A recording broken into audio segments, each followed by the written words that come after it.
Hello, everybody. My name is Kim, and thank you for coming to our coffee hour, part 2 about Colombia and Honduras.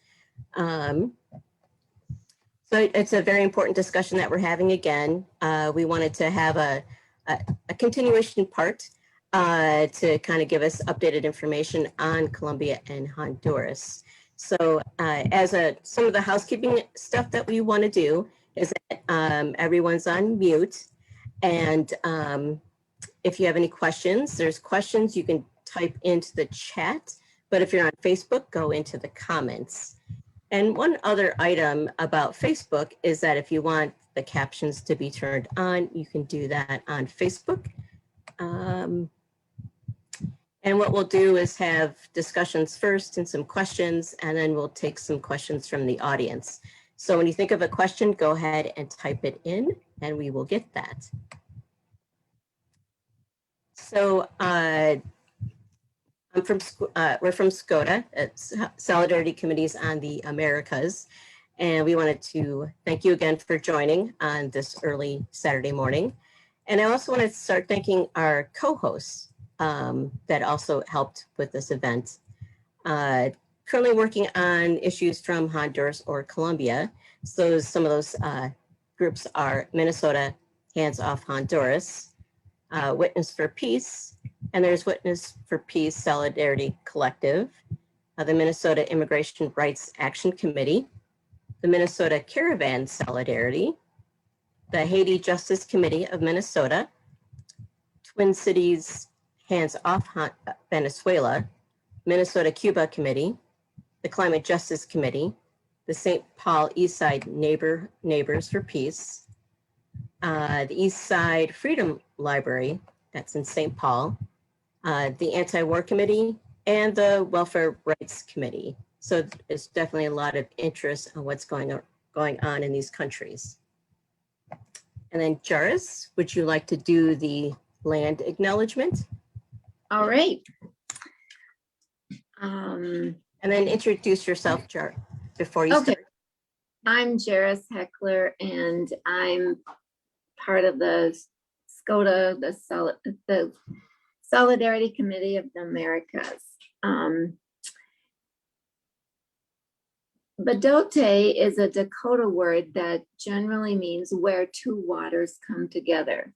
The Badote, where Hahatanka, River of the Waterfall, and Wakbatanka, Big River, called the Mississippi River in English, and the Minnesota River come together, is central to Dakota spirituality and history.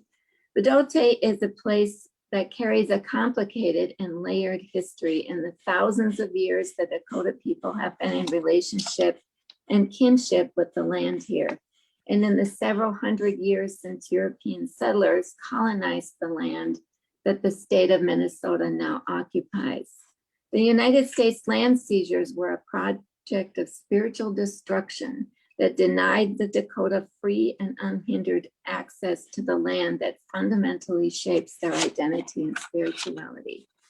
Today, 11 reservations are located within the state of Minnesota, 4 Dakota communities in the southern portion of the state, and 7 Ojibwe communities in the north. WHAM pays tribute to the Dakota and Ojibwe. We invite you to consider the land on which you live and the confluence of legacies that bring you to stand where you are, particularly through critical reflection and conservation of your own community. SCOTA educates the role of U.S. foreign policy in military and economic oppression and intervention throughout Latin America and the Caribbean. SCOTA is action-oriented, focusing on challenging U.S. hegemonic policies in the region and supporting the right of self-determination for all. SCOTA began planning educational coffee hours on Saturday mornings on a monthly basis in November 2019. We will promote and participate in emergency demonstrations in response to U.S. economic and military incursions in the Americas.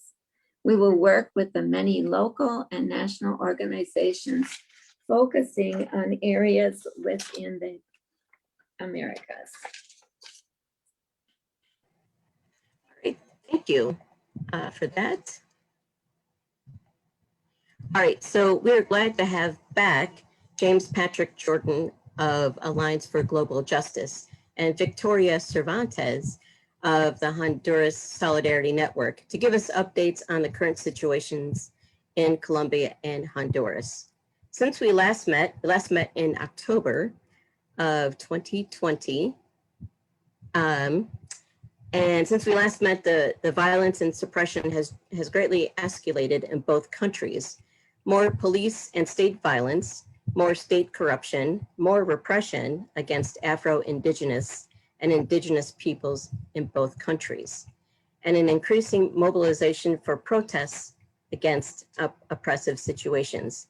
James lives in Tucson, Arizona since 1983, and he has a long history of grassroots organizing. His main duties at AFGIJ are facilitation of the labor, ecological, and Colombia solidarity campaigns.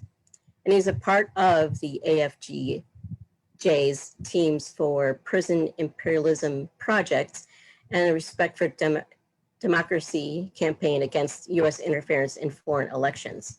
Victoria is a coordinator of the Honduras Solidarity Network, a national network of Honduras solidarity groups. Vicki has led delegations from Canada and the US to support political prisoners, Indigenous organizations, campesino communities, and work with the Honduran Human Rights Organization. And the Jairus will give us a little background on both of the countries. In Colombia, currently, there is an ongoing national strike that began April 28th, 2021. There is extreme state violence with US-supported national police and increasing militarization. The escalation of massacres and assassinations of social leaders, human rights defenders, and peace signatories are occurring at a rate more than one victim per day, the highest rate since the beginning of the peace process negotiations in 2012. Detentions and forced disappearances have likewise increased. Since the national strike began, human rights defenders have recorded over 3,800 police brutality cases, 60 homicides, and 1,600 arbitrary detentions. Sadly, this situation is not new to Colombia, a country considered the worst for human rights defenders and social leaders. In Honduras, the US-supported regime of the dictator Juan Orlando Hernandez disappears indigenous land defenders and represses and threatens their communities with violent displacement and turn their territories into monocultural agriculture, tourist resorts, and extractive projects.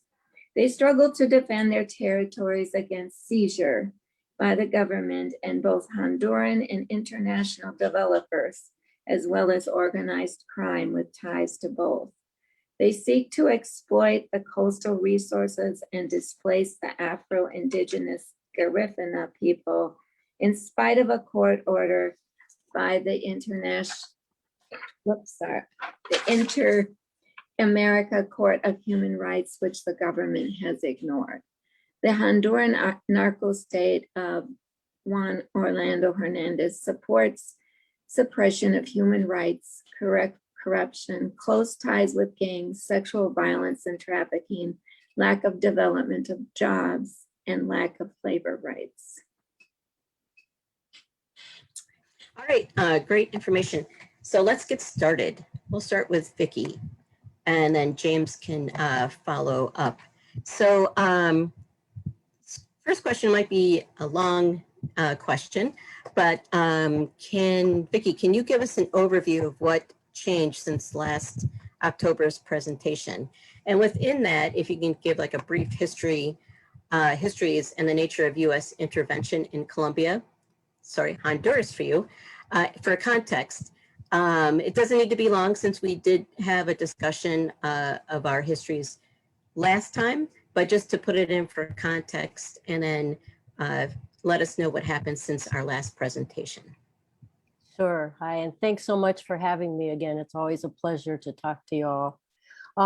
So I'll start with just a little bit of the history for those who don't know. The US has been a dominant figure in Honduras going back to the 20s and 30s when they pretty much supplanted the British in the banana and agro industry and plantation economy in Honduras with the famous United Fruit and Standard Fruit, the company, as it's called in Honduras still to this day, the company, and established their economic power and then their military power. The military interventions in Central America, and especially in Honduras, then start to escalate in the 50s as part of the US geopolitical strategy against communism and the so-called Cold War, which of course became anything but cold for people in Central America and Southeast Asia and so many regions. So they started establishing more permanent military bases, more troops in the country, and were very active part of the war in Central America against the popular movements, the people's revolutionary movements in Nicaragua, in El Salvador, and Guatemala, using Honduras as a base. So they had both economic and military power and political power, where they pretty much at will supported coups when they didn't like a president who came up in Honduras, or told the Hondurans they should have elections and be more democratic when that seemed to suit them better. So this is the history, and to a great extent, it's also the present of the US in Honduras. Since October, what's changed in Honduras has been the continuation of the COVID crisis, of which the latest figures are officially, which is an extreme undercount, 237,000 cases and more than 6,000 deaths. And that's only the official count, which is probably, it could easily be double that. Really, no one knows. The reason no one knows is because the corruption crisis that had pretty much brought the medical system to its knees with COVID, their prostate. The hospital and the medical systems have collapsed. It's the lowest vaccination rates for COVID in the region, and the economy during this period since October, the poverty levels have increased by 10% to more than 70% of the population living in poverty, and with more than half of that population living in extreme poverty. The other thing that happened along with the COVID crisis to affect Honduras since October is two major hurricanes that completely devastated the northern regions, displaced thousands of people, and thousands of people continue to be displaced and not have shelter in Honduras. And pretty much to no one's surprise, just like the COVID crisis, the hurricane crisis had very little response from the Honduran government in terms of relief, rescue. People were rescued by grassroots organizers and the social movement organizers who went out in boats to rescue people out of trees where they had taken refuge from the rising waters, just as an example. The other big thing that's happened since October has been more trials in the US of narcos with ties to Juan Orlando Hernandez, the president of Honduras.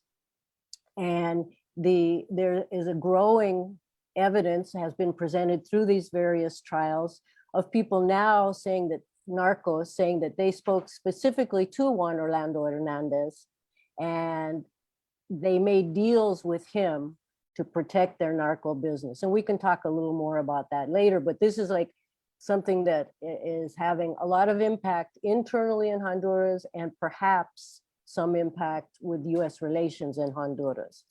The corruption crisis has deepened through all of these other layers of crisis. The corruption crisis has deepened. I think we probably talked about in October that in 2020, the Honduran government got rid of the regional anti-corruption organization that they had been pressured to put into place called the MACHI. So now it's been out of existence for more than a year and a half, and significantly 93% of the people, mostly public officials and some businessmen who had been convicted of corruption by recommendations, on the recommendations of the MACHI, had been tried and convicted. 93% of those folks are now out of jail, and the charges have they've been either commuted or they've been got a new trial and declared not guilty. The Congress in Honduras passed an anti-corruption law that gave immunity to all congressional members. Just so that's new, and so you can see here, I think, a trend of of change that means no change, only worse. The other big change, of course, is the U.S. election, and now the Democrats are back in power. And I remind folks that the Democrats were in power in 2009 when the coup took place that overthrew Manuel Zelaya, a reformist and supporter of the Bolivarian revolutions. And that was the beginning of the end for much of the hope in Honduras for moving forward without major social confrontation in the country. So that's what's changed. What has not changed is the continued forced disappearances, military and police attacks on the population. They have then another reason to attack people and even kill people if you don't have a mask on during the quarantine periods. The attacks on labor, the attempting to steal the teachers' pensions once again. All of this doesn't change. And the issue of justice for the people who have been assassinated or wrongfully imprisoned is still being awaited. So in a nutshell, that's what's been happening. Thank you, Vicki. All right, James. Hi again. So in terms of what's changed since last October in Colombia, you know, in a lot of ways, not much. I mean, things have changed a lot, but I just want to make the point that I think with the strike, one thing that has changed is the visibility of what's taking place. But it's important to understand that this strike didn't just start on April. Well, this strike did start on April 28th. But it is preceded by other strikes. And we were present in 2019 for a huge popular movement or a popular strike that took place all over Colombia that had millions of people participating out in the streets with much the very same demands. And there was heavy repression of that strike too, but nothing compared to today. So one thing that has changed is the level of oppression of the urban movement and the urban aspects of the strikes and the focus on Cali, and that's what's really grabbing everybody's attention. But this strike is part of a series of strikes and a series of what are called the indigenous mingas that have usually preceded the strikes. And it is an ongoing and ever increasing process by the popular movements to take control of what's going on in Colombia. So in that way, it's a continuation, but what has changed is the level of violence directed against the urban areas. Normally, there's always struggle in the urban areas, but the Colombian movement has been and continues to be based among rural people and displaced rural people and Afro-Colombian and indigenous people who are generally from the rural areas. And the most important issue in Colombia today continues to be the issue of land and access to land and the right to return to land. And this strike is really on top, built on this ongoing movement. And another thing that's changed is that the violence is going in directions I'm very concerned about. The violence is not just attacking the activists in the streets or the social movement leaders per se. I mean, that it is, but there has also been an increase in attacks against street medics, and we have been very active in funding street medics against officially recognized and historic human rights monitors, and against independent and alternative media. And this has included assaults against international people too. So we're very concerned not only about the general violence, but about the erosions of these aspects of Colombian society and the struggle in general that have been usually more protected defenders of the people, that have provided some defense to the people through accompaniment and so on. So that's something that's changed that really worries me. Another thing that has changed is that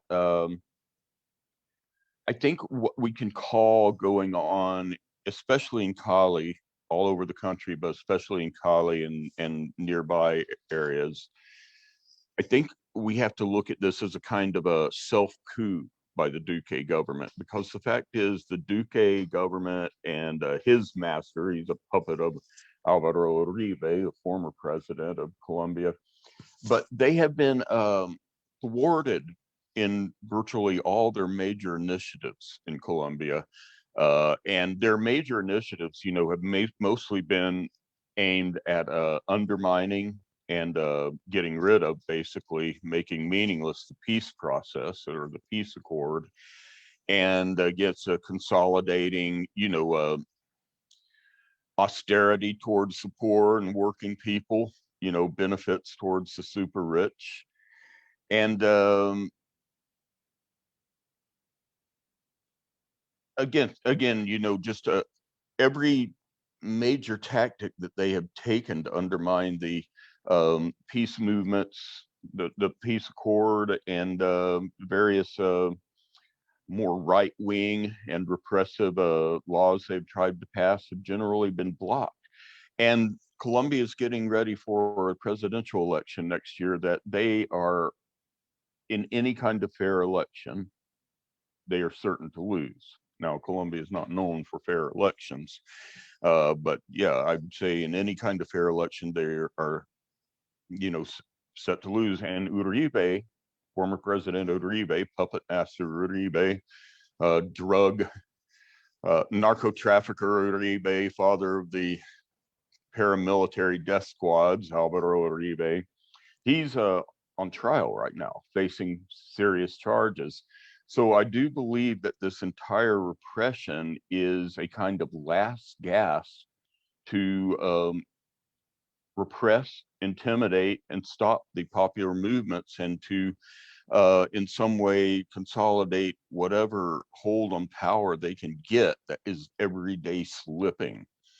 One other thing, change that I want to talk about, and this is going to come up, but I just want to mention that we all need to be aware that President Biden has submitted his proposals for the next year's budget.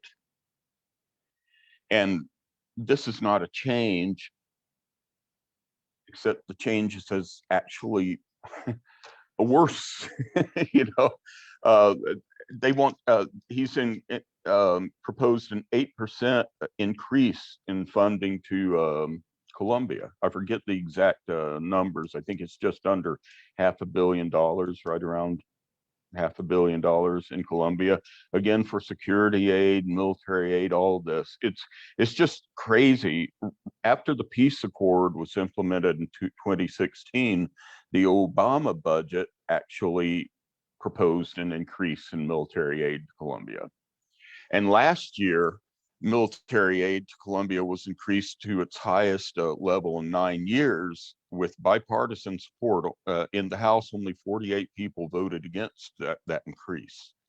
So with an 8% increase, I guess we're talking about the largest increase in 10 years coming up under Biden. So I guess that's not a change, but I want to mention that early and often because we need to fight it.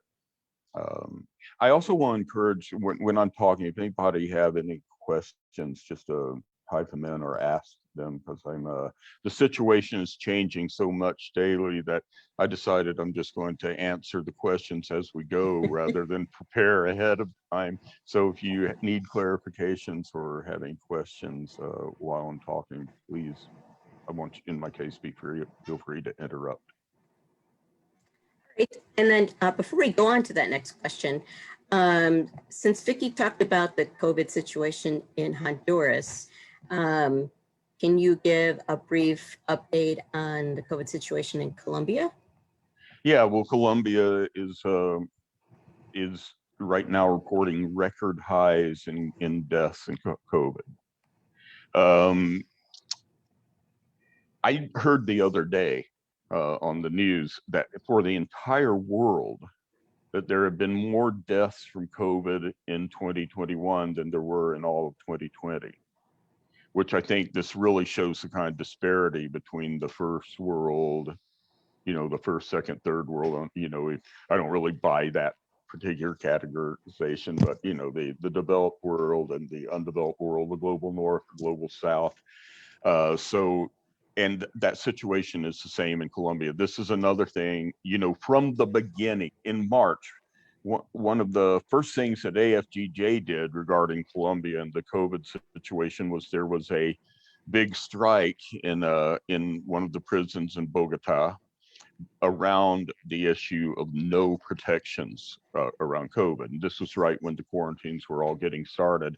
And in that strike, the government called out the ESMAD riot police and the military, and they squashed the strike and killed something like 30, I forget exactly, 37 people. It was over 30 inmates were killed in squashing that. And COVID raged through the prisons because of no protections and terrible overcrowding. Prisons that were restructured, often built by and funded by the U.S. government in a big way. So so from the beginning, it's been a major issue. Today, again, I forget the exact statistics, but I believe that less than 3% of people in Colombia have been vaccinated. I think it's considerably less than 3% of the people have been vaccinated. And this is one of the main, one of several, but a primary demand of the strike is that the government meet its commitments and promises regarding vaccinations and protection from COVID, and that it provide an adequate healthcare system, which is terribly inadequate for the people during the time of this crisis. So it's very bad, very bad. And I will also say Cali, where the strikes are going down, where the repression is going down, is also one of the worst places in the country. Bogota being the worst, of course, Bogota being far larger, Bogota, Medellin, and Cali. And in Cali,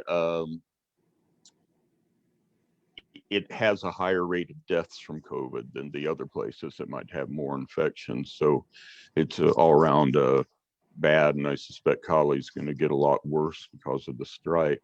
I mean, not because of the strike, but the repression and the situation in general. Okay. Before I hand it over, if people do have questions or comments, use the chat feature on Zoom, the comment feature on Facebook. All right. Charis? Okay. You mentioned Biden, so that our next question is, what are Biden's policies and frameworks? And I'm going to kind of include the next question, which is Vice President Harris has recently been talking to the people from these countries, along with rest of Central American countries, not to come, at least not undocumented people coming to the United States. What is your response to this and Biden's policies? Vicki, you want to start? Sure, thank you. I think I'll start off with saying that, yes, the caravans have still been coming. Yes, refugees are fleeing Honduras still at a tremendous rate. There were major caravans in October, November, early December of last year after the hurricanes, no surprise.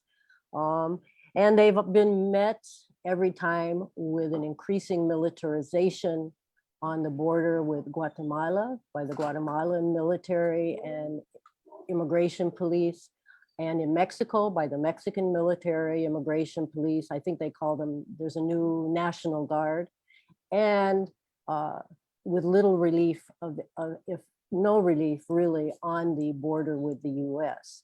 I think we're all familiar, of course, with Trump's policies on that, but thus far there has not been a change or relief.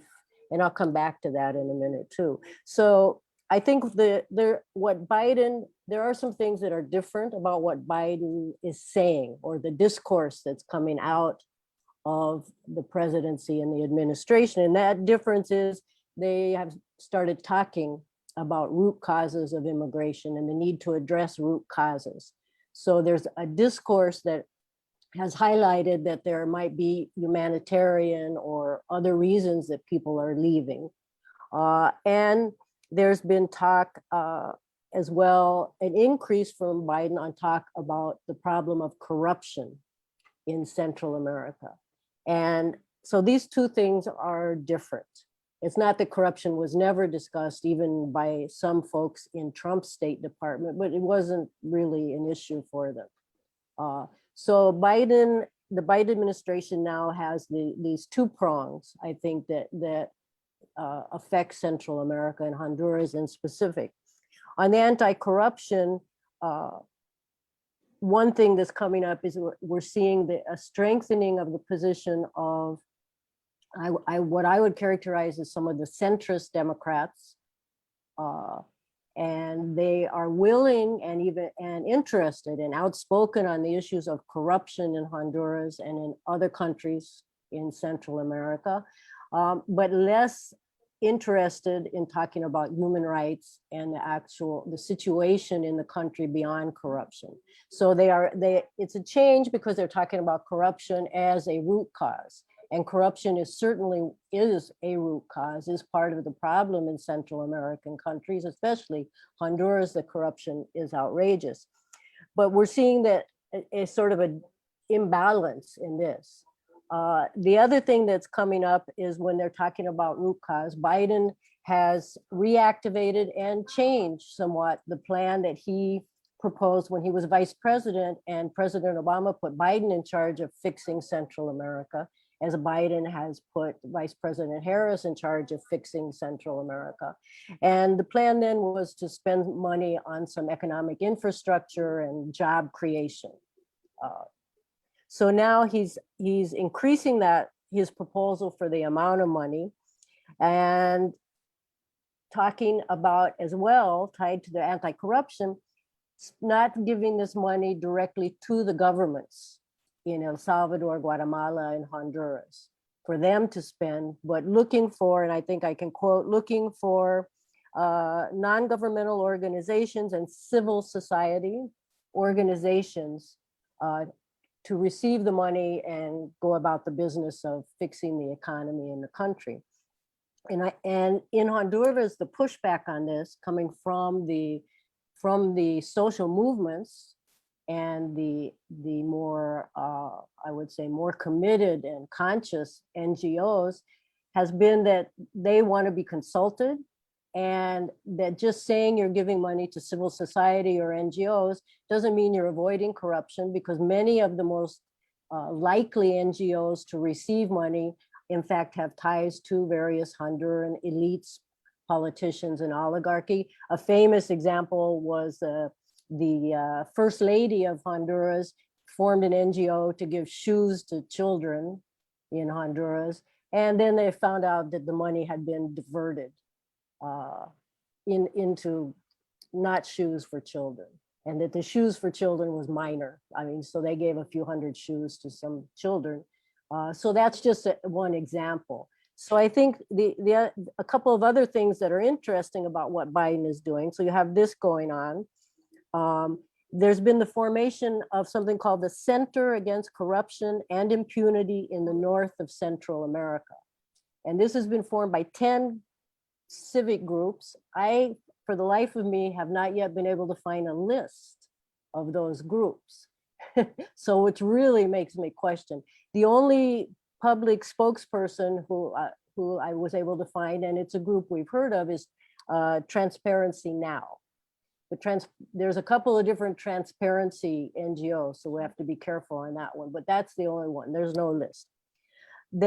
And when they formed this center, it was attended by the US Special State Department envoy to the Northern Triangle, which I want to say that people in Central America hate that term. They hate it, they find it offensive, it's not them, so it's best not to use it. But the State Department calls him, the envoy to the Northern Triangle is Ricardo Zuniga. Now, Ricardo Zuniga is a career diplomat, State Department guy. He was the Cuba office guy under Obama. He's been after that, he was the consul general in Brazil. But interesting about Zuniga is he's Honduran. And he comes from a very influential political family from the National Party, which the National Party is Juan Orlando Hernandez's party. Zuniga's grandfather was a very prominent National Party politician. I think he was a governor of one of the provinces and all these kind of things. So it's just interesting. And he attended this Center Against Corruption founding with these mysterious NGOs. So now we're talking about $4 billion that Biden is promising for the region being allocated to we don't know who, and we don't know exactly under what criteria. So I think the emphasis on civil society and NGOs is of course different than just handing the money over to the government, but will not necessarily, and no one in Honduras expects it to have a really different effect. Even with the battle against corruption, no one expects that to have a really long-lasting effect as long as military aid, tolerance for human rights abuses, and in fact, a lack of transparency in who's giving the money, who's getting it, and who are they really. So those are some key problems with Biden's proposals. Another thing I would just raise that has occurred to me is that it seems that this issue of focusing everything on corruption, which is a demand from the people. They want the corruption to end, of course.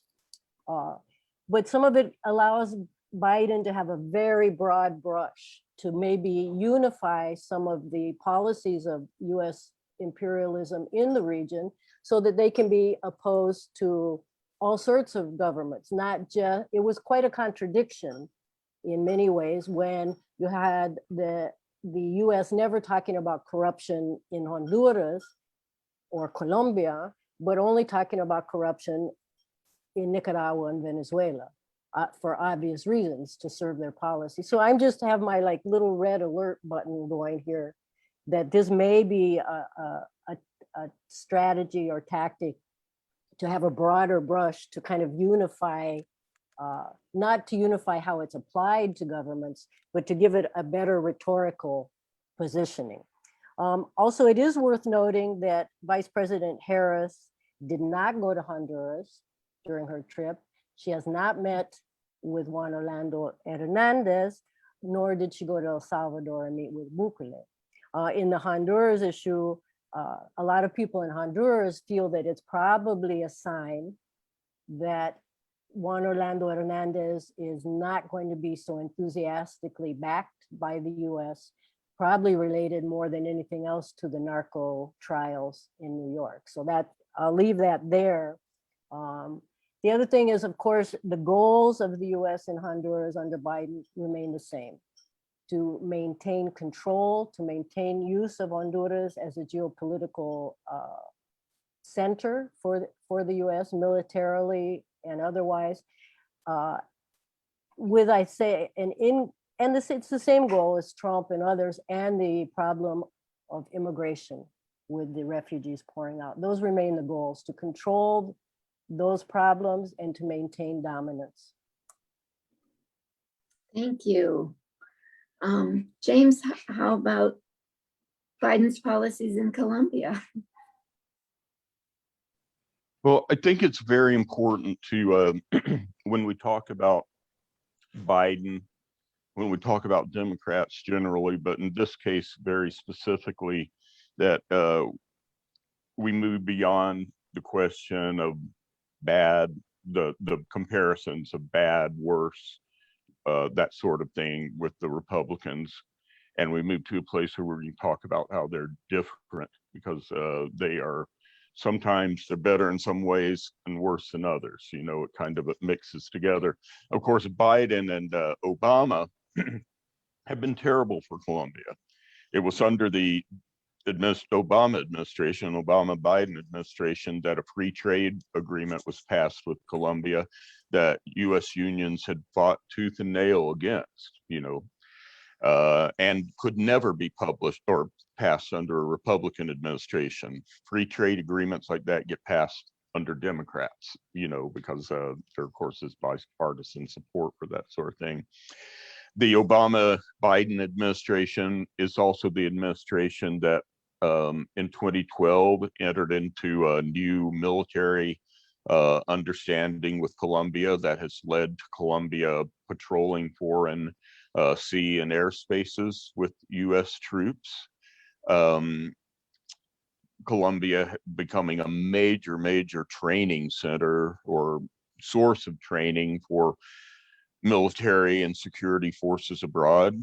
And it was the Obama-Biden administration that proposed that Colombia be accepted as the first South American partner with NATO.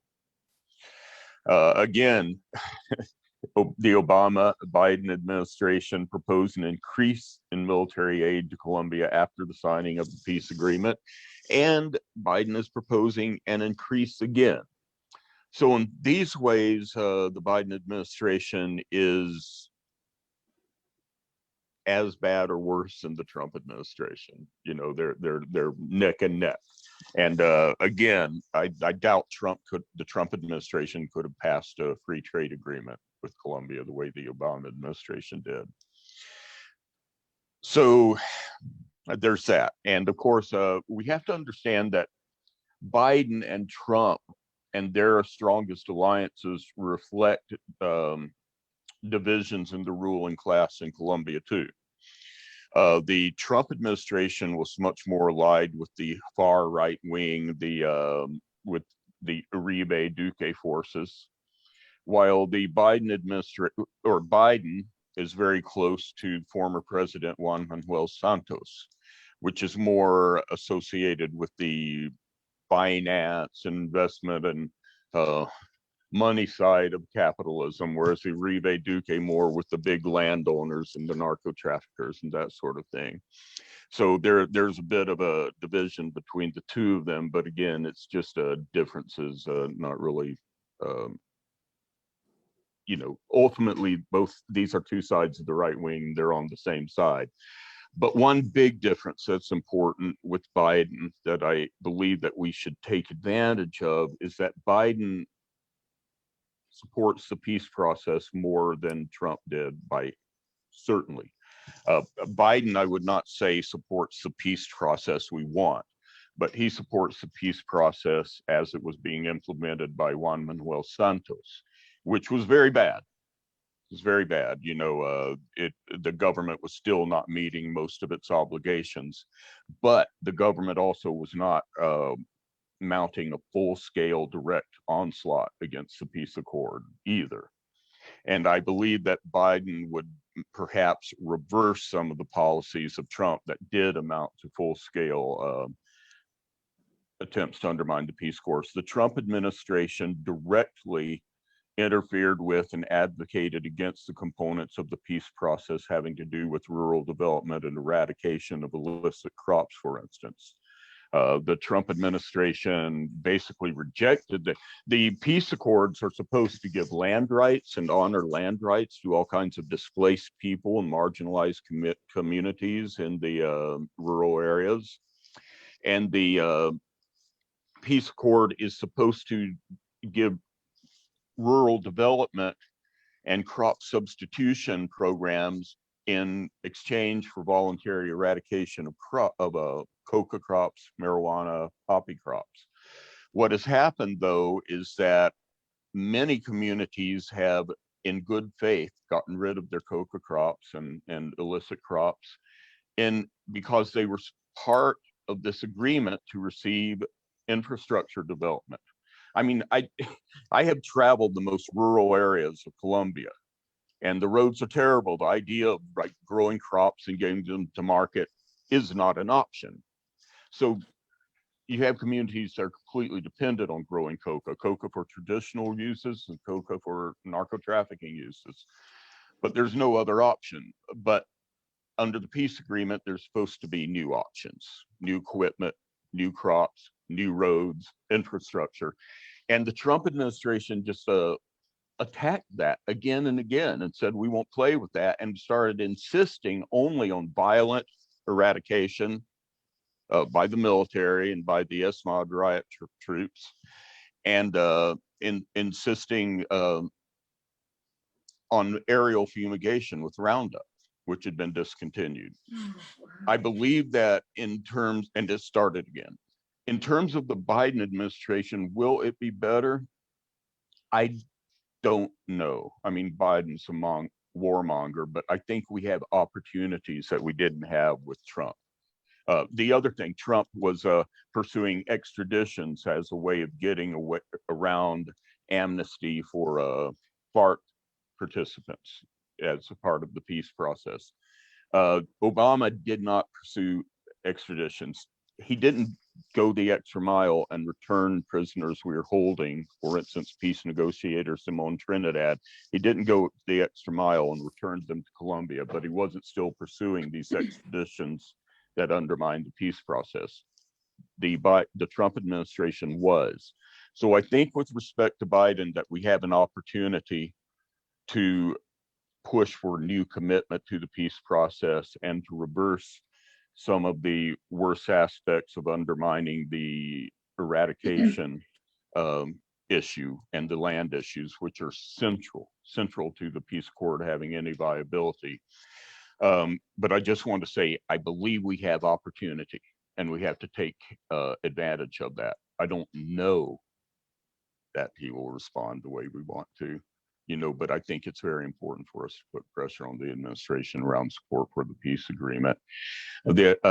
We definitely have to fight tooth and nail, I believe, against this increase in military and security aid the Biden administration is proposing, because now is the time to do it. Now Colombia is before people, in people's minds in the US in a way that hasn't been for many years. So we need to take advantage of that. So mixed bag. In some ways, maybe some opportunity. Oh, about the drug thing. The other thing right now is the Biden administration is continuing to support funding for the aerial eradication. So will he be better or will he be just the same? The indications are he's just the same, but maybe not as eager to undermine the peace process and maybe more open to pressure on that. We'll only find out by putting that pressure on him. Okay, thank you. All right, for the next question, actually, James, if you want to continue, because we want to talk about the presence of the U.S. military in Colombia. And then can you describe the violent displacement of people and the detention? Yeah, well, in the country? I mean, we can always talk about statistics, and I'll talk about those some. But for me, sometimes it's just the things you see with your own eyes that really bring things home to you. And I remember one time I think the municipality was Rio Blanco Tolima. I'm not sure, but we were up in a village up in the mountains, way above there, and meeting with people about the advocacy for the peace process, and with rural people from the Fuensquagro farmers and farm workers unions, hearing testimonies, and in came the military wanting to question us and know who we were and this and that, and the Colombian military, the troops that came up there were all carrying canteens marked USA. I mean, so I just, I can talk about money and presence, but you have it right there. It's like, could you imagine U.S. military going around with canteens marked Colombia or, whatever, Saudi Arabia, is just there's that. Um, Military presence in Colombia is mostly situated in the southwest of Colombia, where where Cali and Valle Cauca, and where the worst political violence in Colombia has been happening, and on the Venezuelan border. Those are the two top concentrations. Of course, Plan Colombia provided more than $12 billion in mostly military and security aid to Colombia starting around 1999. Now we supposedly have Peace Colombia, and under Peace Colombia, we just see military aid continuing to increase. When Duque was elected, right before he got elected and right after he got elected, he made his obligatory pilgrimage to Florida to meet with officials at the Southcom, the Southern Command for the Pentagon. The Southcom, I mean, the back and forth between military officials and elected officials between Colombia and the United States is just constant. Colombia is the United States' #1 ally in the region, and Colombia has become a pivotal part of U.S. empire everywhere. Colombia, as you can see, it's a doorway to all of Latin America. A doorway to Central America, Mexico.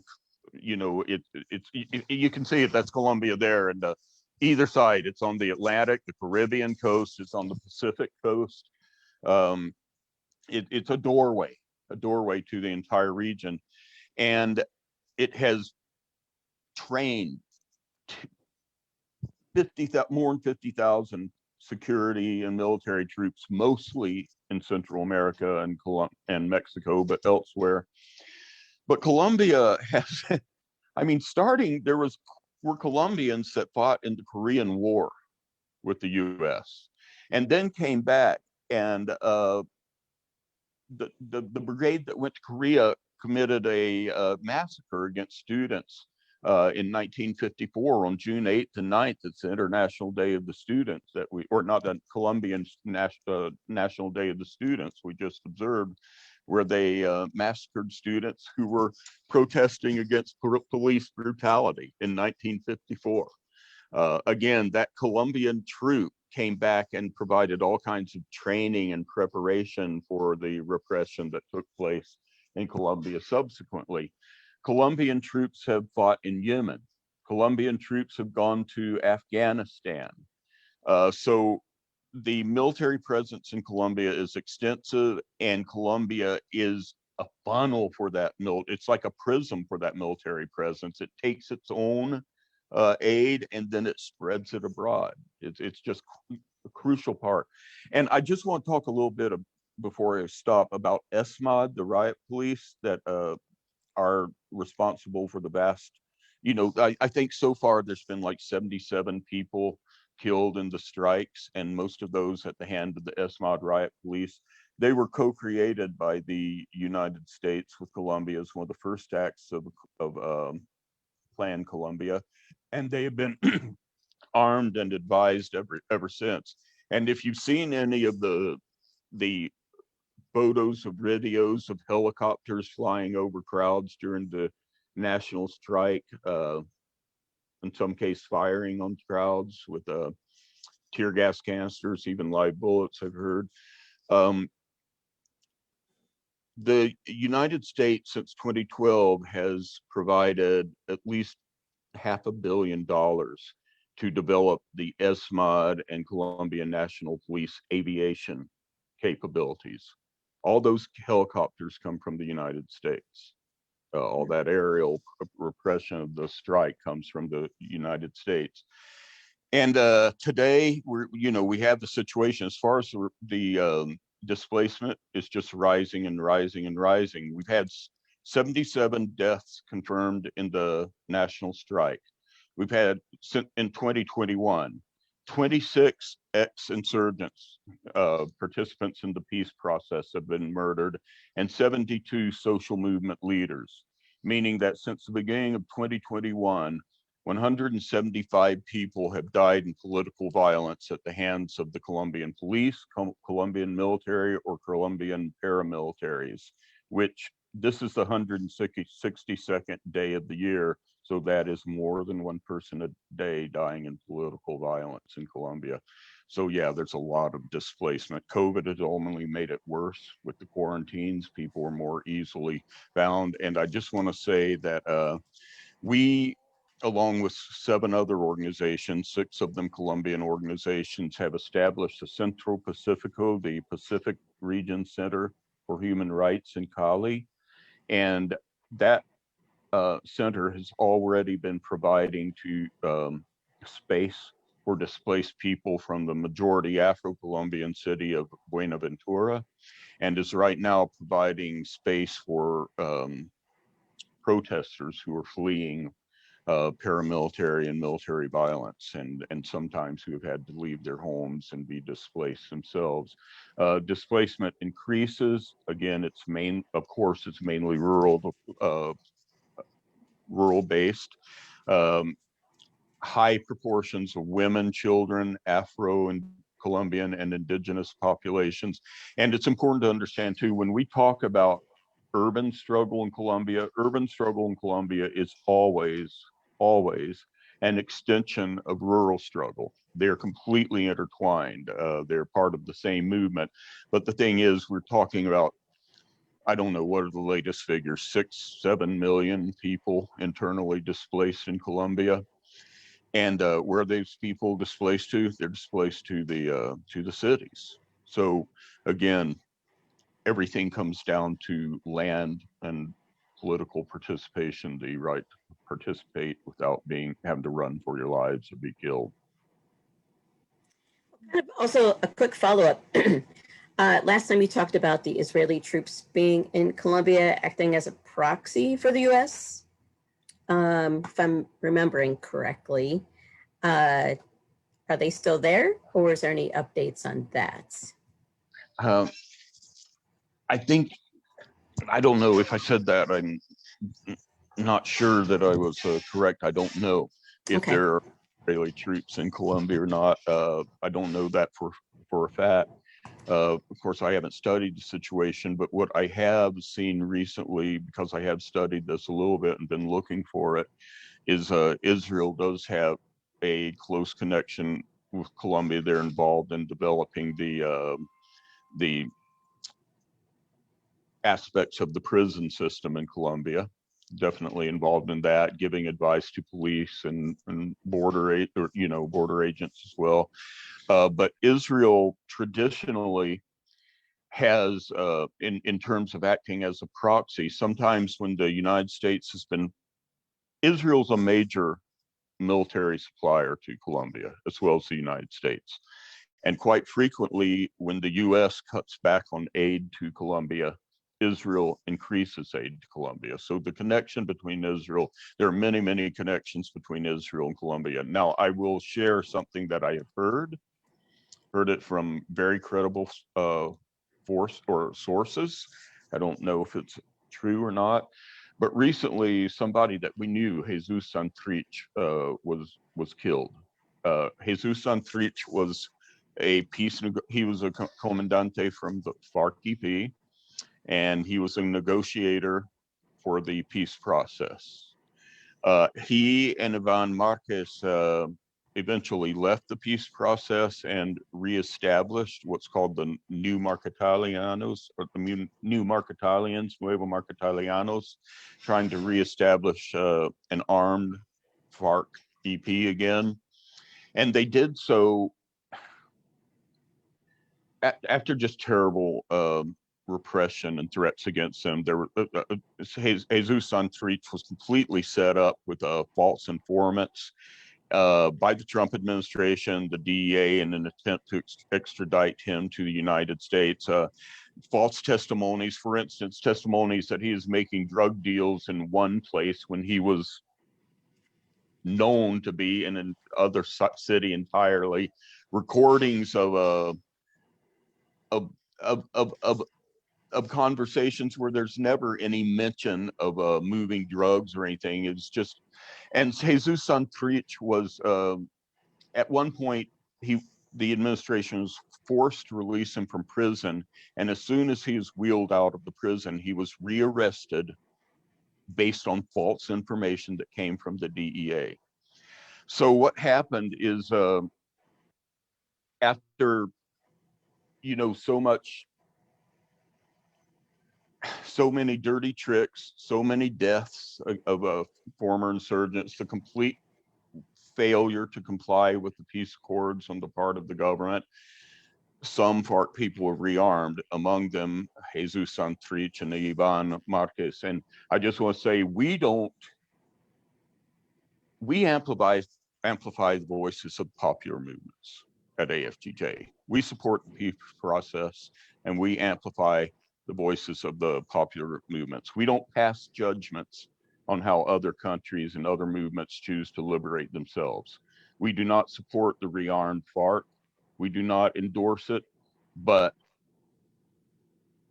these Jesus Santrich and Ivan Marquez were and are honorable people who believe in revolutionary principles, and whether we agree with what they've done or not, they are legitimate insurgents in a legitimate insurgency that can only be solved by a viable peace process. And what does this have to do with Israel? I'm sorry, I really got off track there. But Jesus Santrich was ambushed and killed the very day, the very anniversary of when he was wheeled out of that prison and rearrested. And what I have heard is that the people that ambushed him, that there were witnessed North American, US, and Israeli troops present in that ambush. Is that true? I don't know, but I found it believable. All right, well, thank you for that follow-up. And then Vicki, same question about US military presence in Honduras and displacement of folks. And also in the chat, it was talked about that there's Israeli troops went to Honduras regarding the migrant caravan. So if you want to speak to that also, that would be great. Sure. Well, of course, the situation in Honduras is much different than Colombia, both on the issue of the displacement and US military presence. But the US military still holds Honduras as a strategic geopolitical location.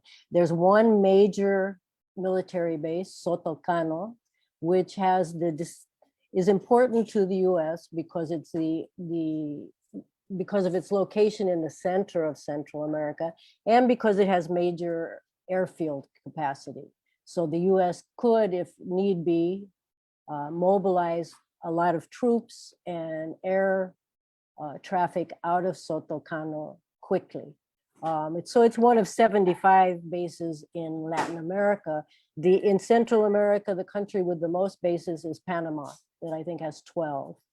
In Honduras, besides Sotocano, there's at least 12 to 14 other kinds of US military facilities, which are a little mysterious, but not major bases. Seem to be used for training, well, we really don't know, but they're not major bases.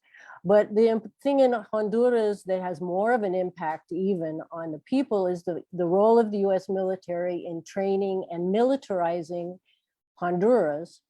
The Honduran military, but even more importantly, probably in people's everyday lives and in the resistance's everyday life, is the militarization of the police force and the creation of so many militarized police forces.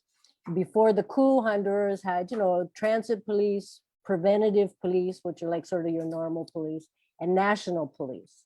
Since the coup, with the help of the US military, the national police became increasingly militarized and several special units were created. One is called the Tigers, which right away, it just tells you everything about them, I think. And they are vetted and trained by the US, but they have been implicated in major human rights violations, violent attacks on people, and the deaths of people after the elections in 2017. The other force is the military police, which are not really military police. They're militarized military police, but they report to the presidency and only secondarily to the military command structure. So that's been the role of the US. The other role of the US is in military support and equipment. Every time there's a protest in Honduras, tear gas is used as a major weapon against the people, not as a disbursement tactic, but as weaponized missiles. And every time there are piles of canisters, and all the tear gas comes from the United States. Pennsylvania is a big source. There's a factory in Pennsylvania. Israel also has a role in backing up the US in Honduras. So for example, at different times, the sound machine weapon appeared in Honduras around, the first time I think was about 2010. And that came from Israel, actually. So not directly from the US. And it is absolutely true that Israeli troops were officially and openly sent to Honduras not long ago, in this last year, to train the Honduras military and border military, which is a function of their military, although they also use the different police teams on the border, to train the border control people on the border with El Salvador. So, I mean, I know I don't have to tell any of you how chilling the idea of Israeli troops training people on controlling refugees, keeping them from leaving Honduras was the point of this training. Because no one from El Salvador, there's not massive migration coming into Honduras from any country, let me tell you for sure. So it was to train them to keep refugees from leaving Honduras, which is actually a violation of international law. A country is not supposed to be able to keep its people from leaving the country. But so I think that's the main displacement. I mean, it's nothing like Colombia. You don't have the massive displacement. What you have is the government taking advantage of every opportunity, hurricanes, COVID, conflicts and protests, to attempt to displace people, especially if they're in the way of the neoliberal program of extraction and mega projects. So that's why you don't see major work being done to help the people in northern Honduras, who, by the way, are being rained out once again, because there were no repairs to the flood control system, which hardly existed anyway. That's why you see the Garifuna people and our sister organization, Ofrani, Fraternal Order of the Black People of Honduras, being displaced by pressure, by if there's a weather and climate change, they're pushed off, and their land being dispossessed, plus the terror against those communities by the Honduran military and police. So it's the displacement is done differently, and it's not nearly as massive, but you also have the continued use of the militarized police to evict campesino land recuperations. This has gone on even in the middle of COVID, when people are starving. And one thing people could use was land to grow some food, etc. So that, I think, is the key points on US military.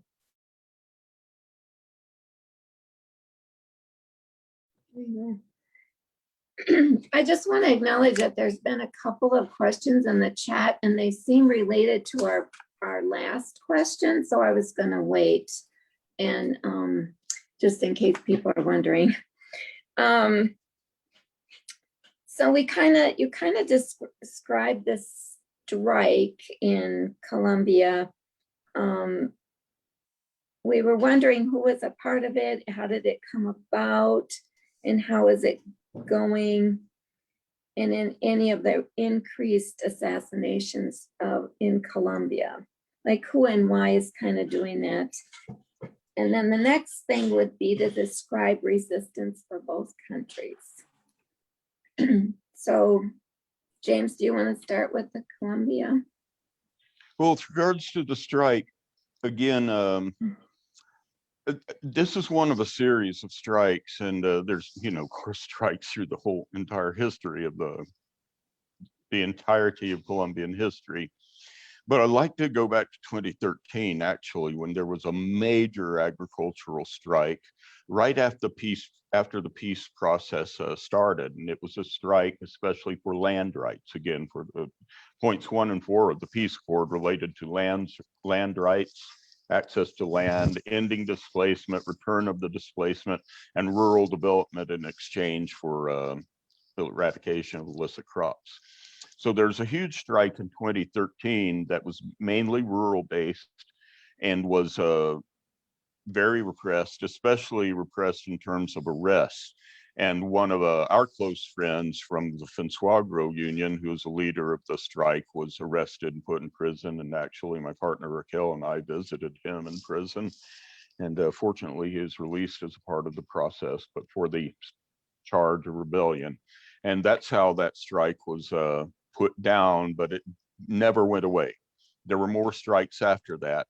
And as often as not, I believe in 2013 too, these strikes have actually been preceded by an indigenous minga, which advocating for indigenous rights, but also advocating for land rights. I'll say one thing about the Colombian struggle is in the United States, we often talk about different movements and we think of them as kind of a movements unto themselves. In Colombia, no movement is a movement unto itself. It's always connected, it's intentionally connected with the other movements. When there's an indigenous minga, the campesinos declare their support for it. When the campesinos are on strike, the indigenous, and the minga marches to the city, and by the time they get to the city, there's an urban strike to receive them, or there will be soon after. I'm just saying that that everybody really works together, but the strikes in the past more originated from the rural and then went to the urban.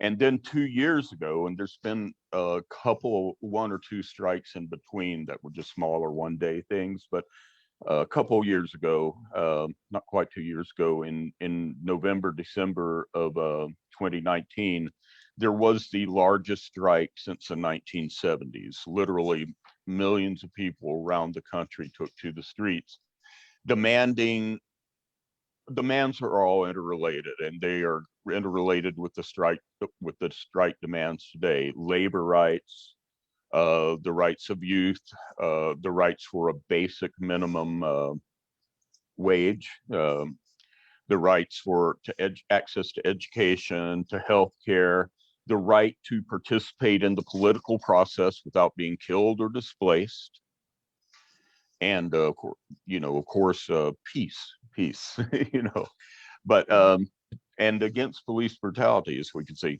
So these were the major demands of the strike in 2019. And I'm just saying that the public pressure never let up. It's been continuous since then, the popular movements, even in COVID, for those demands. And so we have to see the current strike as being the latest step in that.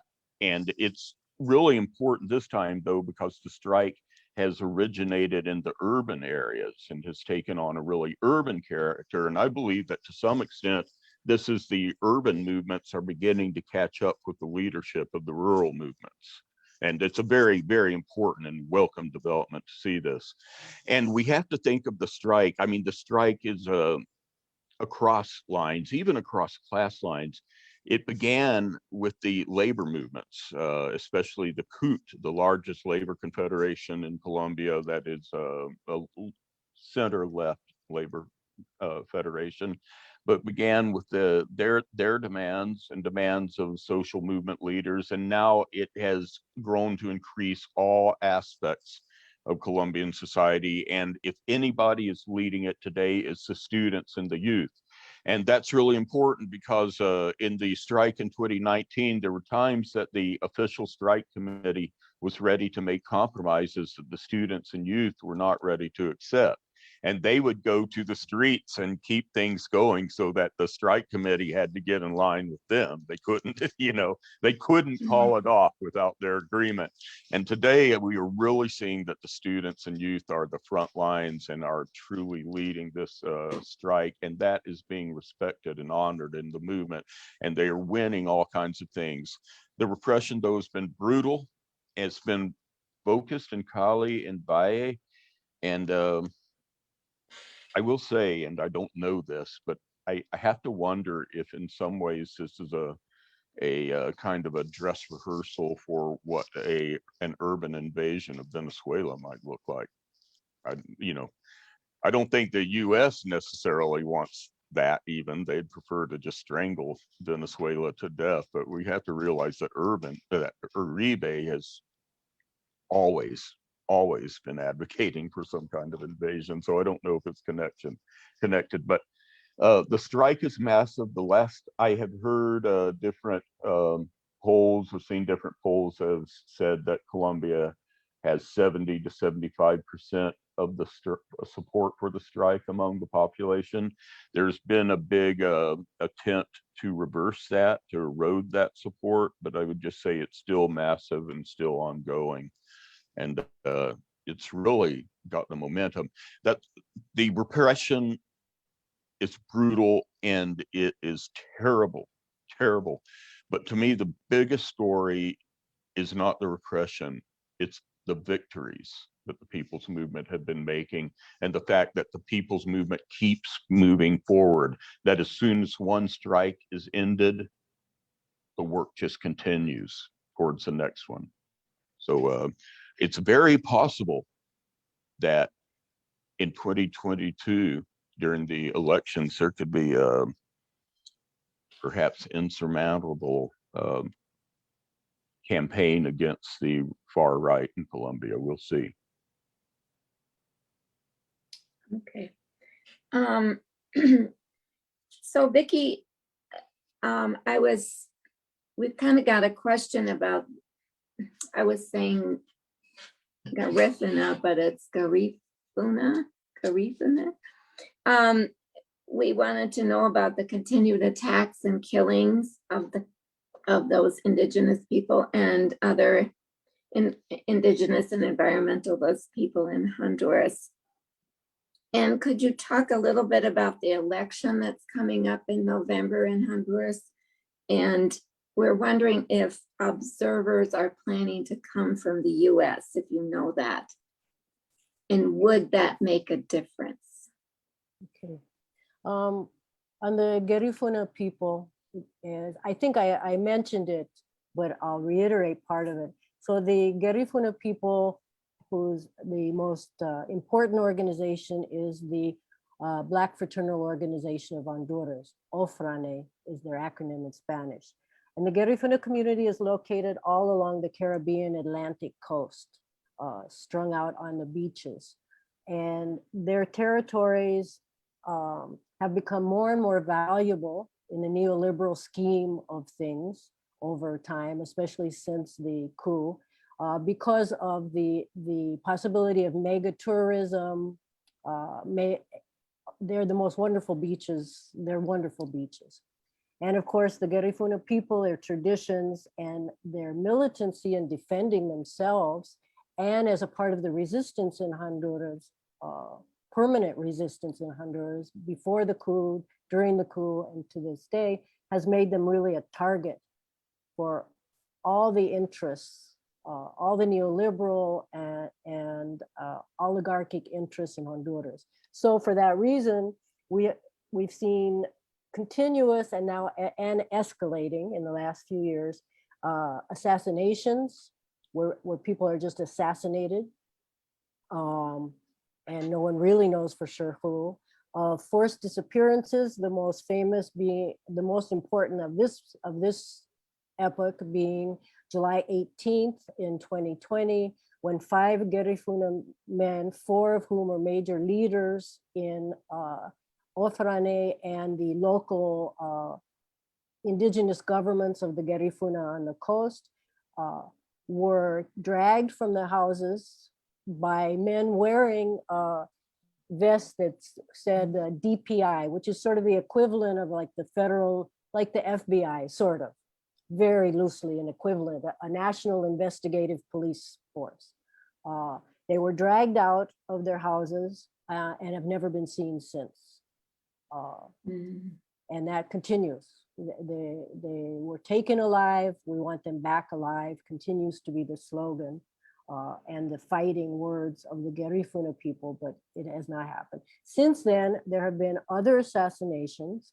There have been Garifuna leaders arrested on the coast who were only released from pretrial detention because of an international and national uproar about it. So it's a continuous and constant thing. The most recent attack, which is not only on the Garifuna, but has special significance, is they're continuing this project of the charter cities, which now they're calling it economic development zones, ZEDES. But it's essentially the same proposal as the charter cities, which would be ceding territory to private corporations for a project, and the corporation would be able to establish its own government, have its own laws, its own police, and also a relationship with the Honduran military and police in order to develop economically the territory, which could be like super maquiladora thing, or in the case of the Garifuna people, super tourist projects and cruise ships.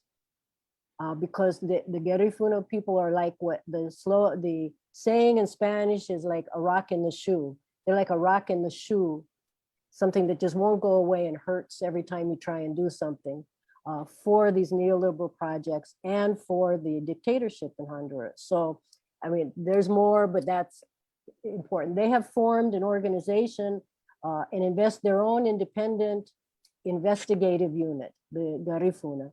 The acronym is SUNLA, S-U-N-L-A, which is an acronym in the Garifuna language, so I can't say it.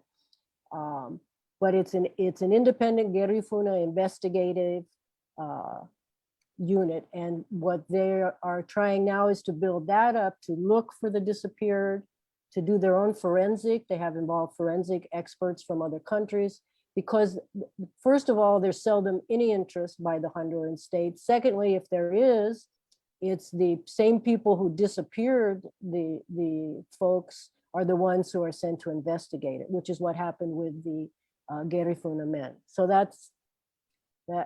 we're still continuing various campaigns in support of these projects by Ofrane. So keep your eye on our Facebook and Twitter, because we will be asking for various kinds of support, click actions, phone calls, etc. The elections is a big topic, but I think one thing to say is that also the US interest in Honduran elections, I think, fit right in what we've already talked about. But there are some interesting things. So the US right now, their concerns in Honduras that relate to the elections are the strategic geopolitical issues, a definite position against any left or leftish or pink or anybody like that coming into the presidency at all. They maintain, and that I haven't seen any change from Biden so far. And Obama certainly, that was his position, as well as Trump's, of course. Then the issues of migration are a big concern of theirs.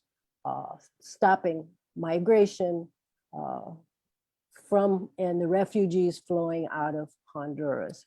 The drug trafficking and narcotics is a stated concern, and I'm sure it is a concern, but it's kind of hard to take it seriously given their long-term relationship with, Juan Orlando and the narco government. So what's happening in this election, so this will be the fourth election since the coup. And right now, the left party, Libre, their candidate is Xiomara Castro de Zelaya. Zelaya's wife. She is an activist in her own right. She's a political person in her own right. She's the candidate for Libre.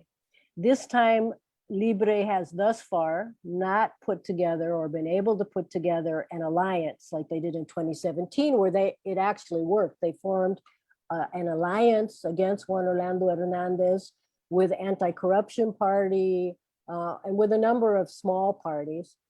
And in fact, they won that election, but it was stolen from them by a violent repression, and Juan Orlando remained in office. So this time, so far, they don't have this alliance. They have Libre.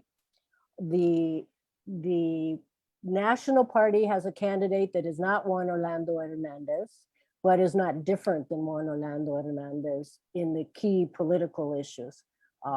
There's a lot of divisions inside all of the parties, this time more clearly and more public, different factions.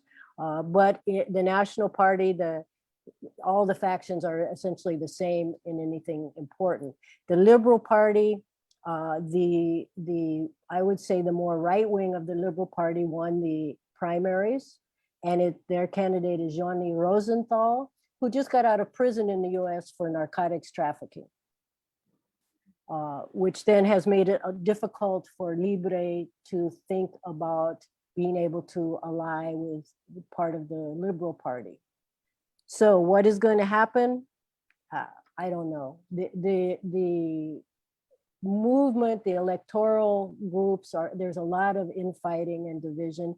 At the same time, Xiomara Castro definitely has a really a significant and probably winning chunk of voters, but I don't know if it can be enough to overcome the fraud and maneuvering that's going to take place in the election. I should mention Juan Orlando Hernandez has a lot at stake.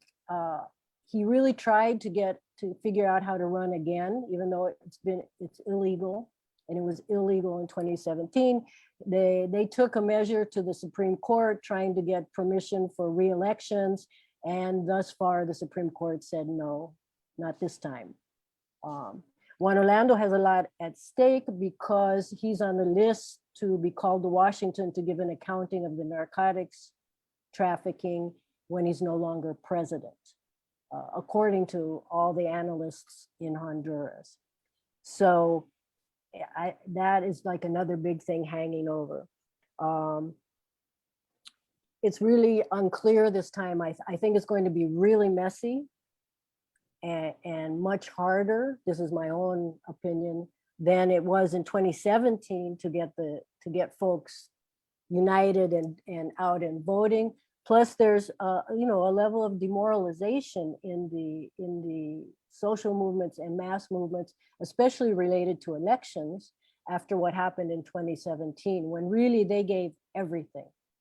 Even people who hate electoral politics jumped in and they put everything on the line in 2017, and it was stolen from them, and people were assassinated on the street corners as they protested. So there's concern, I think, for those who are hoping to get something out of the elections, of the factor of demoralization amongst the people as well. There are people going to Honduras. There's certain discussion ongoing in the Honduras Solidarity Network about whether we need to focus on human rights observation around the election, which is what we did in 2017 mostly, or do we need to participate as direct electoral observers in some way? And that's a discussion that different people have different thoughts on that. One thing we do agree, everyone agrees on, and this includes people outside the HSN, is that it will be good to have people there to show international support for the the people and the social movements against the dictatorship. That's important. And there will be, I think, some observation groups coming maybe from Europe. There'll be some that are directly tied to Libre as part of, the international, they have ties with the International Social Democratic Organization. I forget what it's called. And with some of the left wing of the European Parliament. These are people who have sent observers in the past that were more independent, not like the Organization of American States. I don't know who else will be going, but that's kind of the status there. And I would ask people, again, we'll be reaching out to people once we start to firm up what we want to do and find out what people want to do. We'll be reaching out to folks to be looking for people who are willing to go down there in November. All right, thank you. We're going to take a question that came a while ago from Facebook. This person writes, I'm running for Congress in the 3rd district in Wisconsin. There are limitations what one congressperson can do. What is the greatest contribution that members of Congress can do to stop aggression? So either one of you want to start with that?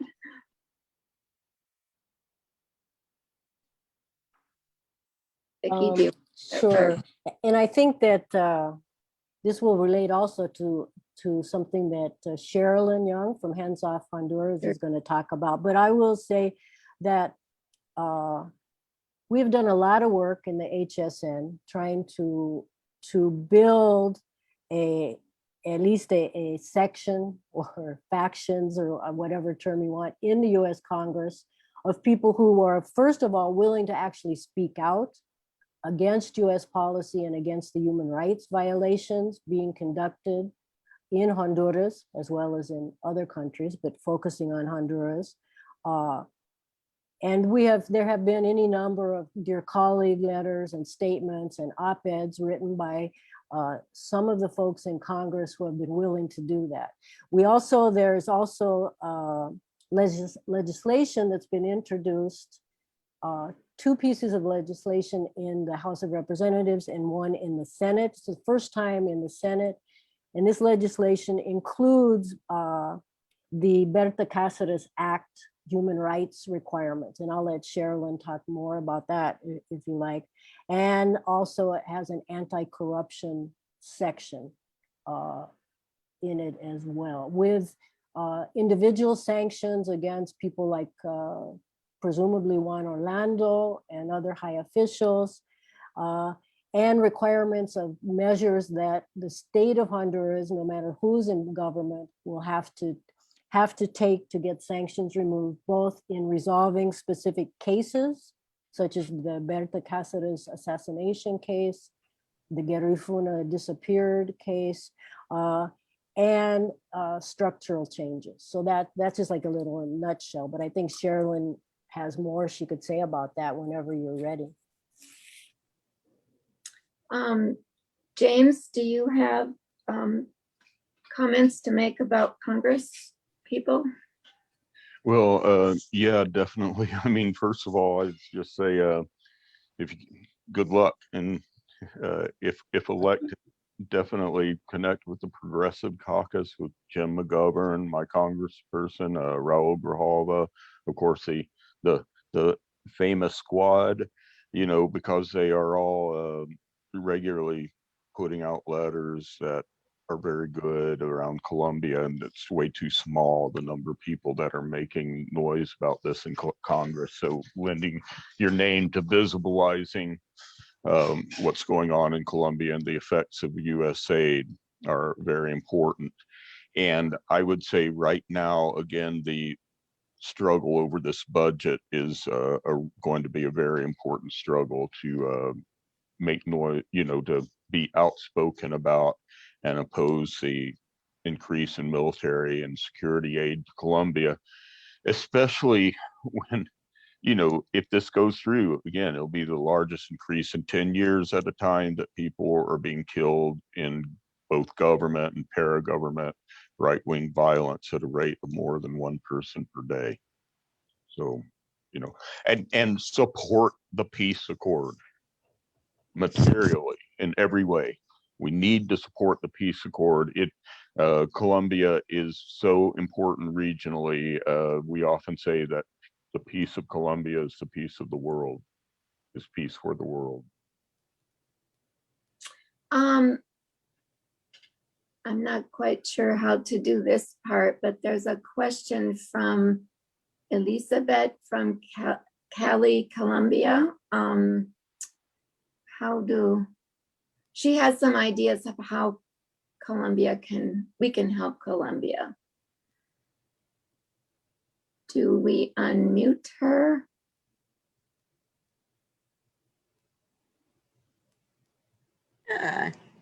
Is she still on? I know she was using somebody else's link, but I don't. There we go. I don't see it, Oh. no. Elizabeth, is that you? Also. Yes, Dami. Oh, there she is. Yes, I am. Yes. Go ahead and introduce yourself and let us know what you're thinking. Thank you. Thank you for the opportunity, to tell about a little bit about Colombia's situation. And I think it, and somehow James have already, explained Colombia's situation. And then he tried to make some link with the history through Colombia. Yeah. And then, I am from Colombia. And then my name is Elizabeth Ampudia.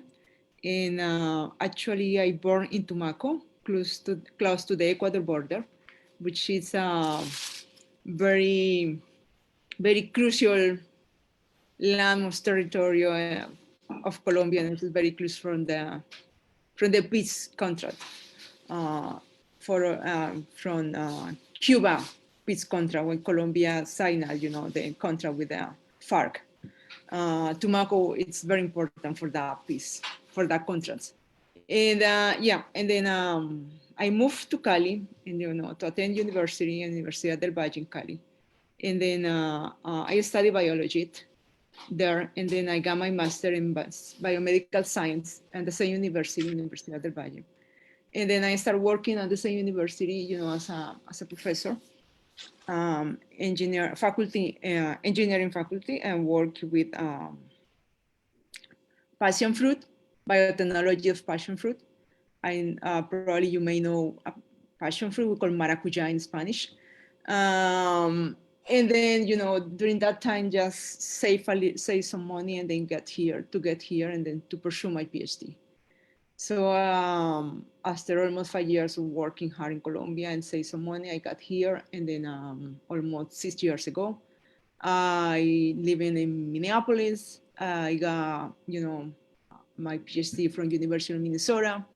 And then I work in my PhD in brain cancer. I work in immune therapy to treat brain cancer, particularly glioblastoma, and also pediatric tumor like medulloblastoma. That's my research now at the moment.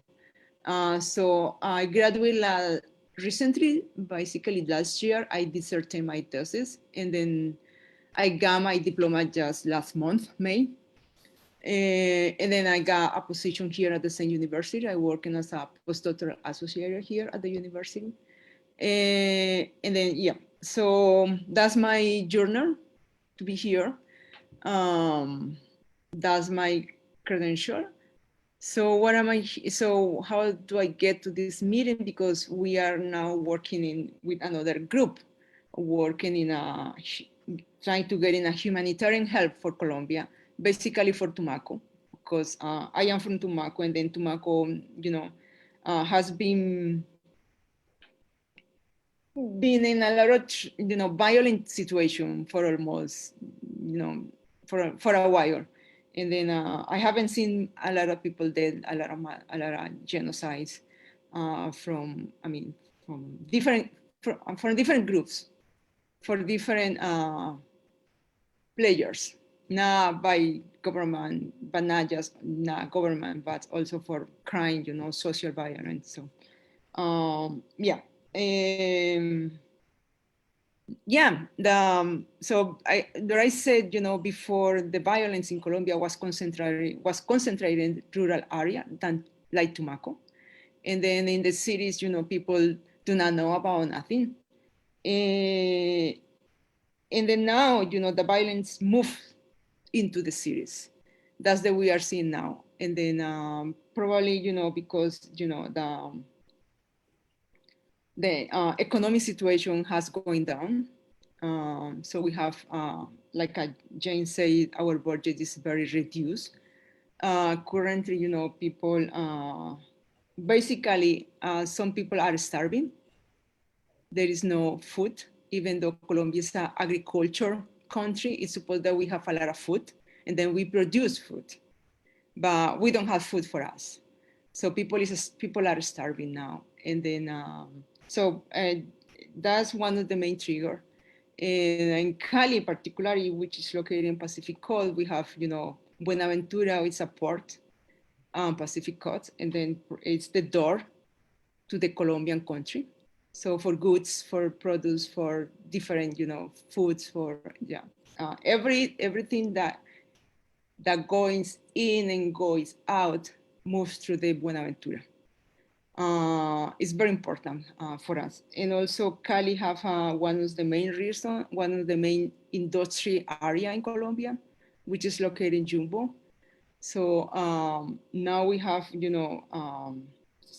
protests in Jumbo stop, producing, goods to export and also for Colombian people.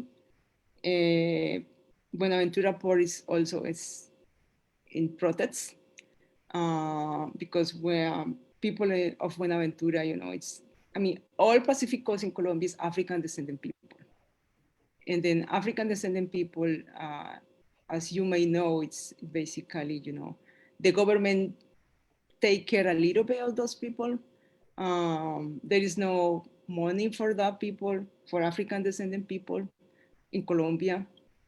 And then also Colombian government is very central, is mostly focused in, in the main cities, is mostly focused in the capital, which is Bogota. And the other three major cities like Medellin, Cali, and Barranquilla. That basically. And so small town like Tumaco, there is no, Buenaventura. So Colombian government take care a little bit of that. So we have now a huge crisis in Tumaco without COVID-19. So people is dying a lot. We have at least between 3 and 5 deaths per day. We have a huge humanitarian crisis. Unfortunately, we don't have Tumaco doesn't have part of the protests. And then probably the reason is because we have been seeing a lot of death in Tumaco, a lot of genocide. So we are tired of seeing, dead people. And also we don't want more violent situation anymore. So we are very, sensitive and sensible. So Tumaco is not part of that. We are statistical according to the deaths in Colombia. So that's the reason I am here. Basically, now we are involved, in getting some supplies of COVID-19. Particularly, we are trying to get vaccines, and we are trying to get tests for Tumaco. We already have some connection in, for the nationalization of this vaccine, if we will get it, and also for the tests. That's the main reason that I'm here, basically. So not to interrupt, but we're running out of time. And I know you wanted us to know like what we can do specifically. Do you have any suggestions for us to kind of help out? Yeah, probably. I mean, we need at this moment vaccines. We need at this moment a lot of supplies. I mean, not only for Tumaco, but also for the rest of the country. We are very behind in the vaccination. Mhm. It's one thing. So probably, you address myself, to people who have connection in order to get some vaccine for Tumaco. The other thing is, I have, some of my friends are the leaders of the protests in Cali. So their life are in danger. I have a lot of documentation, I have a lot of videos, I have a lot of my role now working with them from here, because I am part of the first line in Cali, but I am here. It's, collect information as much as can. I have, all the data, I have the names, I have everything. So, and then probably I would like, talk with some of you, or probably you address me to someone else or to somebody in order, how to start documenting in order to make a formal complaint. A formal complaint to, to let the world know what really is happening in Cali, and then how we expect, our government react, and then how we protect ourselves, because they are at this moment they are under endangered situation. Every day you have faced, how to move in Cali, how to get supplies, because police is, around their houses, and then, hitting, phones, all this kind of stuff. So that's the two main things that I would like to get from this meeting. Okay. Well, it sounds like we can definitely give James your information and kind of move forward of what, getting more systematic of what we can do. But that actually follows up on the congressperson's question of like, what can Congress do? Well, Congress can definitely not fund Planned Colombia. That would be one thing, and to stop all the human rights abuses that's happening. So we appreciate you coming on and listening, and we can definitely make some connections.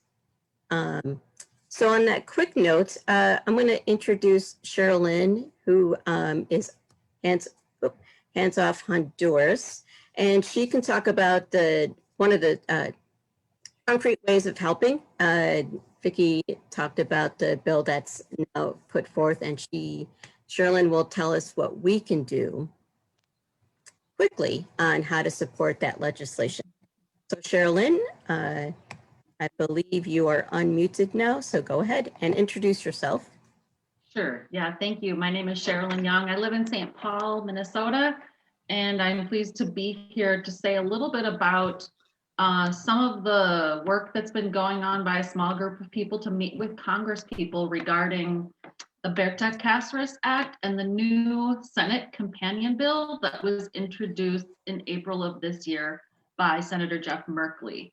Our request is that you contact both Minnesota Senators Klobuchar and Smith and ask them to co-sponsor this bill. It's number S388, called Honduras Human Rights and Anti-Corruption Act of 2021. As Vicki said, this is the first time that a bill has been introduced in the Senate since the Berta Cáceres bill was introduced in the House several years ago. So we're excited to have this opportunity. There's grassroots organizing going across the United States to get more Senate co-sponsors. And so we would appreciate you contacting both senators and ask for their support of this bill. The bill, it goes further than the Berta Cáceres Act in a couple of main ways. One is that it imposes sanctions on the president of Honduras, such as he loses his visa and permission to travel in the United States, his ability to do financial and property transactions, and so on.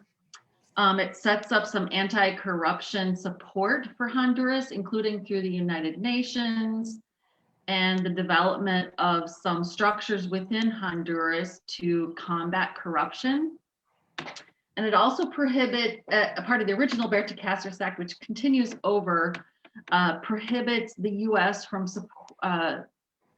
selling or giving any security assistance to Honduras, such as weapons, military training, personnel, etc. So that's the S388 Honduras Human Rights and Anti-Corruption Act of 2021. It's a companion bill with two bills that have been introduced into the House. The original Berta Cáceres Act, introduced several years ago, and then another new act introduced this year to suspend certain United States assistance for the government of Honduras. All three are moving together through committee, and there's the language is consistent throughout, and we ask that all of those supported. Currently, in terms of United States representatives in the House of Congress, both Ilhan Omar and Angie Craig have signed on to the Berta Cáceres Act, but as far as I know, others haven't. If you'd like to get involved with this organizing effort, we're having a follow-up meeting June 23rd at 9 a.m. via Zoom to work on our next strategies of moving forward and getting their support, which includes a lot more public engagement. So far, we've just had one meeting with each of the senators' staffs and then a few of the representative staff. So it's a really good time to get involved. And especially if you want to activate the people that you know, you can send me an email and I'll include you on those. You can see my email on the screen or just call me at 651-224-7308. That's it. Actually, I could say one more thing. In the next week or two, there's been a trial going on in Honduras to try one of the co-authors of the assassination of Berta Cáceres. And the Honduras Solidarity Network is going to be asking for your support in contracting members of the Honduran government to make sure that justice is served during this trial, that this trial is not a mistrial, that it's not delayed any longer, that the facts are actually looked to rather than a political solution, which takes into account the huge influence of money behind her assassination. So again, keep your eyes open for actions you can take, and I'll end there.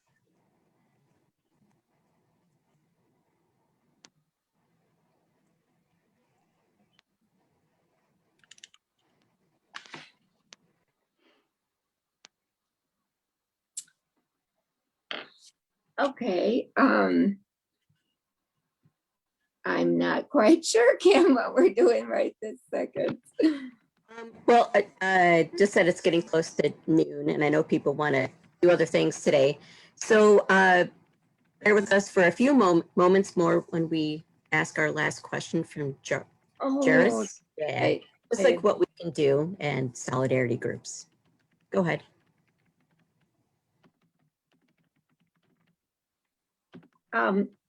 Vicki, do you want to mention anything else that we could do and what you know of solidarity groups that are doing right now? Sure, and thank you so much, Sherilyn. That was a great job. It's always good to see the Hands Off Honduras folks. I think beyond what was mentioned, I do want to let people know that related to Berta Cáceres' trial, because the HSN, our whole orientation is approach is solidarity at the grassroots level, people to people, and with the social movements.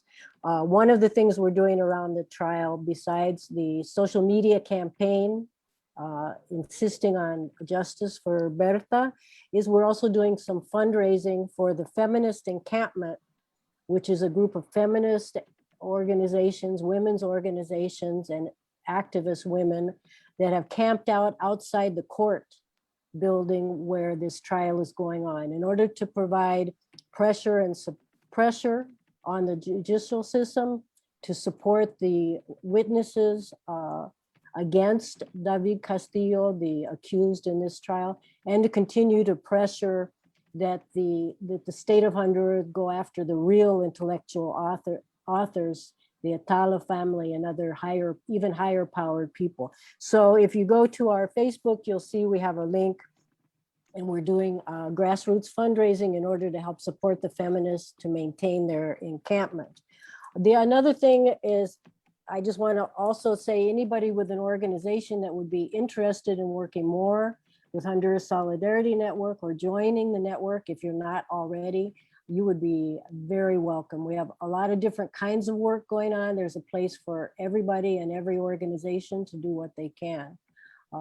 And some of our members include, for example, Witness for Peace Solidarity Collective, I know they're running a delegation in August on US involvement in Honduras, and they're very active with HSN. Also, Alliance for Global Justice is one of our very active members. They give a lot of support to the work, as well as, of course, Hands Off Honduras. So there's room for everyone, and there's a lot of work going on by individual organizations and by the network as a whole. So welcome, come. Thank you. Thank you. James, do you have some last comments about solidarity groups and what we can do? Yeah, well, the Twin Cities continues to be an important place for Colombia Solidarity. I definitely got my start working with people like Meredith Aby and others in the Twin Cities when I started doing Colombia work. And today, you know, the wife of your Attorney General, Steve Ellis' wife, Monica Hurtado, is Colombian and has, you know, I've met her in a couple different organizations working on Colombia Solidarity. So I know that she's a good contact there. I would say, first of all, invite it, you know, if your committee wants to have somebody participate in our Colombia working group, we're meeting every second Thursday at 5 p.m. The only thing is that at this moment, all the meetings are in Spanish because we have people from Mexico and Colombia who are also participating. And we're doing this as a joint committee with the People's Human Rights Observatory based in Oaxaca. We've talked about if the language becomes an issue, we'll just split up and start doing meetings in English and in Spanish. But right now they're in Spanish. There's not translation, but we'd love to have a participant from the area. I'd just say, in terms of things to do, we have helped establish the Centro Pacifico in for human rights in Cali. That includes CONPI, an indigenous organization, CONAFRO, Afro-Colombian organization, two different affiliates of the FENSUAGRO, Confederation of Farm Workers Unions, and two major human rights organizations, the Permanent Committee for Human Rights, CPDH, and RAID-PEAK. They're very important, very close. And the Centro Pacifico provides office space and meeting space for popular movements, a safe space during the strike, and temporary short, long-term housing, both for social movement leaders who have been displaced or are under threat, and also for national and international accompaniment. I'm fairly certain I have that there were a couple people from the Witness for Peace Solidarity Collective who have recently used it as a base.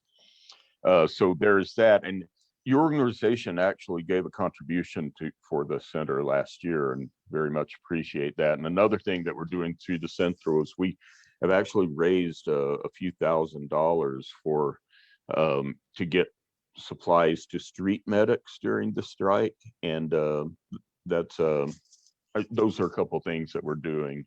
And the street medics, by the way, every organization, every person that we've been working with has been threatened, harassed, even beaten by the police. And in one case, I know of one of the street medics who we'd helped supplied was recently killed. I sent an article that talks about all of this, but that's a very front line, very needed. I also want to say that we are preparing a labor delegation to Colombia for labor unionists from August 12th to 18th or to August 22nd. We'll be going to Bogota and to Cali and to the north of Cauca. Finally, just two other things. If people want to stay in touch, we are developing a campaign around the rural issues around the peace accord and the issues of land and the eradication agreements. And we kind of put it on the back burner a little bit because we had to shift all our attention to the support for the strike, but we're ready to bring that forward again because it remains very important. And there will be a sign-on letter about that. And then just the final thing I want to say is defeating this this budget, the Biden budget. And I would say, you know, we have a good relationship with people in the Witness for Peace Solidarity Collective, and we have different strengths that they overlap. I would say we at AFGJ, we have a very, very strong connection with some of the most left elements inside Colombia. And we're known for our very anti-imperialist and anti-capitalist point of view. So that gives us a special relationship with sectors in Colombia that make us fairly unique. In Witness for Peace Solidarity Collective, they have a lot of, you know, important on the ground contacts too, and we often share contacts. Witness for Peace is especially, they have stronger congressional contacts than we do. So I encourage you to follow both of us, AFGJ for that strong left anti-imperialist solidarity. We have really strong connections with several unions and with the Marcha Patriotica. Witness for Peace is very good at putting together congressional actions, and we often look for what they're doing and share that. But I do believe that the struggle over the budget, if we could like ramp that up, that'll be a good thing. So I'll just say, you know, there's some opportunities and stay in touch. Thank you. All right, well, I really apologize. We went over our time limits. So is there anything else we need to say, Kim?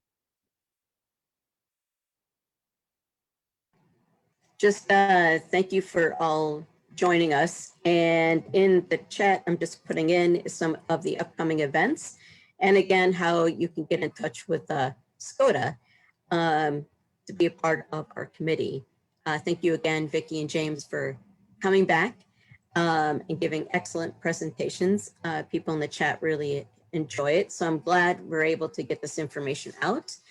And I know if, we have people's email addresses. So if people are interested in doing some delegations and are getting involved, definitely email us and we can connect people of the people that they need to be in contact with. I believe there's no other questions. So if that's it from everybody, then we can sign off. Enjoy your day and then come back to our many coffee hours we have once a month.